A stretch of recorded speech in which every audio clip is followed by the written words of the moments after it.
Hello friends, स्वागत है आपका अपने यूट्यूब चैनल गोयल मैट्रिक्स पर। चैनल पर पहली बार आए हैं, सब्सक्राइब कर लीजिएगा, साथ ही बेल आइकन को प्रेस जरूर करिएगा जिससे नोटिफिकेशन आपके पास समय से पहुंच जाए।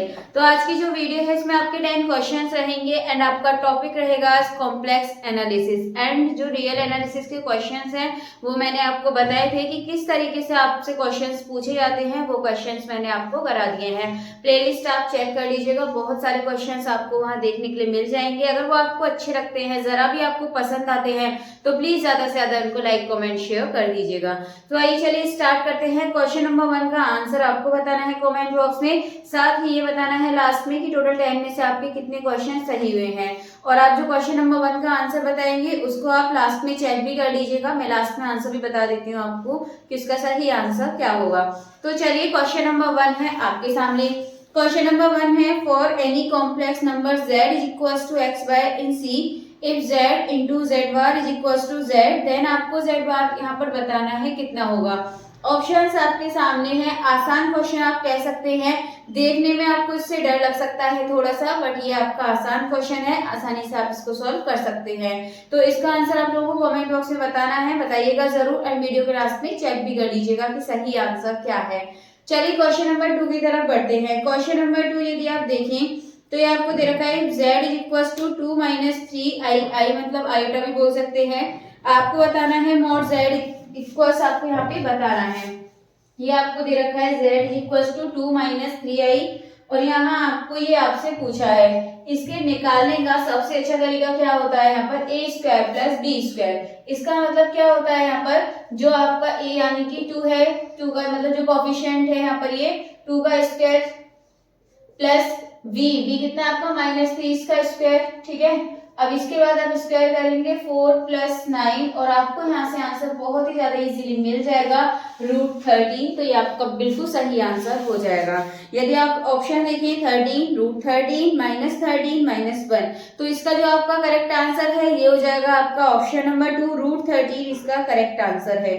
चलिए नेक्स्ट क्वेश्चन की तरफ बढ़ते हैं। एंड जो नेक्स्ट क्वेश्चन है, ध्यान रखना है आपको, डायरेक्टली आप इसको याद कर सकते हैं। वैसे तो ये सॉल्यूशन भी है इसका, बट यदि आप इसका सॉल्यूशन देखेंगे तो बहुत ज्यादा लेंथी इसका आपको सॉल्यूशन मिलेगा। एंड ग्रेजुएशन में आपको वहां चेंज जो डिजिट होती है वो चेंज देखने के लिए नहीं मिलती है। अगर क्वेश्चन आ रहा है तो आपका सेम टू सेम आपको यहाँ पर देखने के लिए मिलेगा।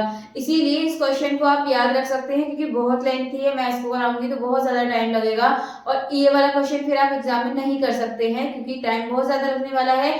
इसीलिए मैं इसका डायरेक्ट आपको आंसर बता दूंगी। तो ये क्वेश्चन है आपके सामने, the locus of the complex number z satisfying equation आपको दे रखी है z माइनस 1 मॉड में z माइनस 1 प्लस मॉड में आपको z प्लस 1 और इक्वल्स में 3 दे रखा है इज। और इसमें आपके ऑप्शंस हैं a line segment, a circle, N ellipse या अ स्ट्रेट लाइन। 4 ऑप्शन है, आप इसको डायरेक्टली याद करें तो ज्यादा आपके लिए बेटर है। देखने को आपको मिल सकता है तो आप इस आंसर को कर सकते हैं। तो इसका जो ऑप्शन नंबर 3 है एन इलिप्स, ये इसका करेक्ट आंसर हो जाएगा। इसके बाद यदि नेक्स्ट क्वेश्चन देखें तो ये आपका the smallest positive integer n for which आपको यहाँ पर दे रखा है। और ऐसा क्वेश्चन आपने बार बार देखा होगा, बार बार ये क्वेश्चन आपको रिपीट देखने के लिए मिलता है और जो एमएससी के लिए एंट्रेंस एग्जाम्स होते हैं वहां तक ये क्वेश्चन पूछा जाता है। तो ये आपका एक तरीके से ग्रेजुएशन लेवल का ही क्वेश्चन है और ये आपसे पूछा जा सकता है, ये आपको ध्यान रखना है। तो आपने पहले भी क्या होगा, डायरेक्टली आपको याद भी होगा क्या होता था इस तरीके के क्वेश्चन का आंसर जो होता था, एन की वैल्यू आपको निकालनी थी, आपको याद होगा 4 आती थी वैल्यू, ठीक है, डायरेक्टली आपको याद होगा। बट फिर भी थोड़ा सा है करके देख लेते हैं, ज्यादा लेंथी भी नहीं है। आपको करना क्या है, 1 प्लस आई और अपॉन में 1 माइनस आई मल्टीप्लाई करेंगे साइन चेंज करके ऊपर नीचे। जब आप करेंगे यहाँ पर तो आपको यहाँ पर ये मिलेगा 1 और ये हो जाएगा माइनस आई और ये है आपका माइनस आई स्क्वायर और इसके बाद ये हो जाएगा आपका 1 प्लस आई का स्क्वायर और प्लस 2 आई ये आपको यहाँ से मिल जाएगा। इसके बाद हो जाएगा आपका 1 माइनस ये 1 हो जाएगा प्लस 2i और अपॉन में हो जाएगा आपका 1 प्लस 1। यहाँ ये कैंसिल हो गया, आपके पास बचा है 2i अपॉन 2, 2 से 2 कैंसिल, i आपके पास बचा है। अब आपको पता है पावर क्या थी n और इक्वल में क्या है 1, यानी कि मैं इनकी जगह पे से क्या रखें कि 1 आंसर मिले। आपको पता है कि पावर जब 4 होती है तो आपको 1 आंसर मिल सकता है। तो इसका जो सही आंसर है ये हो जाएगा आपका 4। और अच्छा एक चीज और देखिए, यहाँ पर पूछा था स्मॉलेस्ट पॉजिटिव इंटीजर, स्मॉलेस्ट पूछा है अगर यहाँ पर स्मॉल h नहीं लिखा होता और हो भी सकता था शायद आपके ऑप्शन में 4 ना हो, तब आपको एक चीज देखनी है, ऑप्शन में आप 8 देखिए, क्या आप यहाँ पर i जो 8 होती है i की पावर 8, क्या इसकी वैल्यू 1 नहीं होगी? बिल्कुल होगी, क्योंकि आप इसको इस तरीके से भी लिख सकते हैं, ठीक है, और इनकी वैल्यू 1, तो आपको यही मिलेगी। अगर ये आपका 4 ऑप्शन में नहीं होगा तो 8 लगाएंगे, और जब दोनों ही ऑप्शन में आपको दे रखी है 4 एंड 8, तो आप यहाँ पर देखिए आपको दे रखा है यहाँ पर स्मॉल इंटीजर, ये आपको मिस्टेक नहीं करनी है। और अगर आपको बिगेस्ट इंटीजर पूछ ले इसमें, ठीक है, बड़ा, तो आपको इस चीज का भी ध्यान रखना है, फिर यहाँ पर आपका ये 8 हो जाता, ठीक है। चलिए फिलहाल ये आपका हो चुका है क्वेश्चन। आगे अगले क्वेश्चन की तरफ बढ़ते हैं। नेक्स्ट क्वेश्चन यदि आप देखें तो ये है if z1 z2 zn and omega1 omega2 omega n are complex number then following inequalities correct। इसमें कौन सी इनइक्वालिटी आपकी करेक्ट होगी? डायरेक्ट याद आप इस क्वेश्चन को रख सकते हैं। तो ऑप्शंस आपके सामने हैं, यदि आप ऑप्शन नंबर 1 को देखें तो ये आपका बिल्कुल सही आंसर हो जाएगा। माइंड में इसको फिट कर लीजिए, बाई चांस आपसे ये क्वेश्चन पूछ रहे हैं तो आप इसका आंसर डायरेक्टली दे सकते हैं। एंड जो ये क्वेश्चन है बहुत ज्यादा पॉसिबिलिटी है इसमें से एक क्वेश्चन आपको देखने के लिए मिल जाए, इसीलिए मैं कहती हूँ ध्यान से इन क्वेश्चंस को आप करिए। एंड जितनी भी मैंने अभी तक आपको वीडियोस कराई हैं, आज आपकी 50 आपकी ये वीडियो है, और इससे पहले जो भी मैंने आपको 49 कराई है उनको आप जरूर करिएगा, बेहद इंपॉर्टेंट है आपके लिए। अगर आप मानकर चलिए जो डेली क्लास है, अगर एक छोड़कर एक क्लास में सिर्फ आपको एक क्वेश्चन देखने के लिए मिल जाता है तो 25 क्वेश्चंस तो आपके यहीं से हो जाएंगे।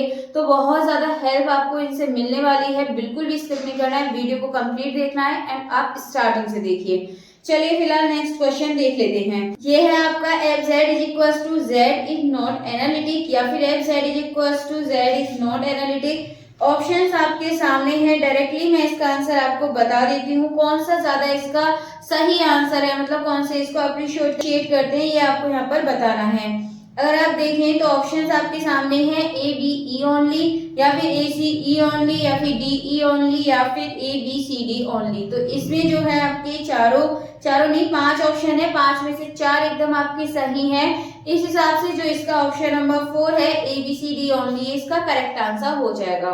इसके बाद नेक्स्ट क्वेश्चन की तरफ बढ़ते हैं। अगला क्वेश्चन आपको दे रखा है the natural domain of definition of the function F Z, आपको यहाँ पर दे रखा है, और आपको इसको सॉल्व करके बताना है कि इसका जो आंसर है वो क्या होगा। तो चलिए फिलहाल देखते हैं, आपको यहाँ पर दे रखा है f z is equal to, तो चलिए करिए और इतने आप लोग भी इसका आंसर कमेंट बॉक्स में बताइए। तो ये आपको दे रखा है यहाँ पर f z is equal to 1/1 minus z का स्क्वायर, ये आपको यहाँ दे रखा है। अगर आप यहाँ पर देखें तो आपको करना क्या है, जो नीचे नंबर है आपको इक्वल टू 0 रखना है, इसके 0 आप इक्वल रखेंगे। अगर आप यहाँ पर देखें तो 1 आपका उधर चला जाएगा, एंड आप इसकी जगह x प्लस आई वाई करके यहाँ पे करेंगे तो ये आपको कुल मिलाकर यहाँ पे x square plus y square मिलेगा, ठीक है। तो जब आपकी ये वाली फॉर्म बनती है, ठीक है, तो यहाँ पे अगर आप ऑप्शन देंगे तो ऑप्शन नंबर सेकंड हो जाएगा इस हिसाब से। तो जो ऑप्शन नंबर 2 है इसमें देखिए whole complex plane excluding the point which lie on the unit circle x square plus y square is equal to 1। तो जो इसका ऑप्शन नंबर 2 है ये एकदम बिल्कुल सही आंसर हो जाएगा। चलिए तो नेक्स्ट क्वेश्चन है the equation sin z is equal to 10 has unique solution, या फिर एग्जैक्टली 2 डिस्टिंक्ट कॉम्प्लेक्स सॉल्यूशन, या फिर इनफिनिटली मेनी कॉम्प्लेक्स सॉल्यूशन, या फिर नो सॉल्यूशन। तो यदि आप इसमें ऑप्शन देखें तो 3 का सही होगा, इनफिनिटली मेनी कॉम्प्लेक्स सॉल्यूशन। वो क्यों होगा, क्योंकि अगर आप देखें यहाँ पर तो sin z is equal to 10 जो है ये आपका कैसा है, हम जानते हैं सभी कॉम्प्लेक्स साइन फंक्शन है, सर्जेक्टिव एंड 2 पाई पीरियोडिक है। तो इस हिसाब से जो इसका सही आंसर है ये जाएगा आपका option number 3 infinitely many complex solution, ये इसका एकदम सही आंसर हो जाएगा। चलिए आगे नेक्स्ट क्वेश्चन देख लेते हैं। एंड नेक्स्ट क्वेश्चन आपके सामने है, नेक्स्ट भी है एंड लास्ट भी है। तो ये क्वेश्चन है consider the following function where n z are the set of all natural number and the set of integer respectively. तो आपको दे रखा है तो इसमें आपको बताना है, और देखिए एक बार लिख लेते हैं, ये आपको इधर दे रखा है n-1/2, ये दे रखा है n इज ऑड, मतलब यहाँ n ऑड होगा, और ये -n/2 n इज इवन होगा। तो ये चीज तो हमको पता है यहाँ पर, क्योंकि 2 से डिविजिबल है तो यहाँ पर n की जगह कोई और नंबर ही होगा, तभी उसको 1 माइनस करेंगे 2 से डिविजिबल होगा। सेम ये यहाँ पर n की जगह कुछ ऐसा नंबर होगा, मतलब इवन होगा, तभी तो ये 2 से आपका डिविजिबल होगा। ठीक है, तो ये चीज आपको दे रखी है। ऑप्शंस में आपसे पूछा है F is injective but not surjective. तो 4 ऑप्शंस आपके सामने हैं। यदि आप इसका आंसर देखें तो बताइए इसका जो सही आंसर है वो क्या होगा। तो इस हिसाब से जो आपका आंसर है इंजेक्टिव और सर्जेक्टिव होगा। तो ये जो आपका ऑप्शन 3 है ये आपका बिल्कुल सही आंसर हो जाएगा। F is injective as well as surjective. तो ये सही आंसर है ऑप्शन नंबर 3। अब इसके बाद जो क्वेश्चन नंबर 1 था उसका आंसर देख लेते हैं कि उसका सही आंसर क्या है। तो क्वेश्चन नंबर 1 आपको भी पता है एंड आपने सॉल्व भी कर लिया होगा। तो चलिए एक बार इसका आंसर देख लेते हैं। तो चलिए क्वेश्चन लिखेंगे। तो क्वेश्चन आपको ये दे रखा है z equals to x y, और यहाँ आपसे भी कहा है z बार आपको यहाँ दे रखा है इक्वल्स टू z। देन आपसे पूछा है ये क्या होगा। ठीक है, तो हम क्या करेंगे, z की जगह क्या रखेंगे, x प्लस आई वाई, और आपको पता है इसका उल्टा रख देते हैं x minus i y is equals to x plus i y, इस तरीके से। अब इसको आप सॉल्व कीजिए। सॉल्व करेंगे क्या मिलेगा, एक्स स्क्वायर, और यहाँ पर आप इसको करेंगे माइनस का होगा, लेकिन ये आई भी है इस वजह से प्लस का हो जाएगा वाई स्क्वायर, और ये आपको मिलेगा एक्स प्लस आई वाई। अब इसको कंपेयर कर लेते हैं। जब आप इसे कंपेयर करेंगे तो यहाँ पे मिलेगा x square plus y square is equals to x, and iota वाला आपका है नहीं तो ये वाला y आपका 0 के इक्वल। आप इस y इज इक्वल्स टू 0 यहाँ y की जगह रख दीजिए तो x square is equals to x मिलेगा, और यहाँ से यदि आप देखें तो x square minus x is equals to 0। X यहाँ से आप कॉमन लेंगे तो ये आपके पास बचेगा, यानी कि आपके पास बचा ये x इज इक्वल्स टू 1 और x इज इक्वल्स टू 0 और y इज इक्वल्स टू 0 था। तो आप एक बार कह सकते हैं इसको 1,0 और एक बार 0,0। तो यहाँ आप यदि ऑप्शन में देखें तो इन दोनों में से आपका ऑप्शन कोई सा भी हो सकता है। तो ऑप्शंस में आपको है 0,0, 1,2, 0,1, 1,1। तो यदि आप देखें तो ये आपका 1,0 वाला इसमें है ही नहीं, बाकी 0,0 वाला है। इस वजह से जो इसका ऑप्शन नंबर 1 है ये एकदम सही आंसर हो जाएगा।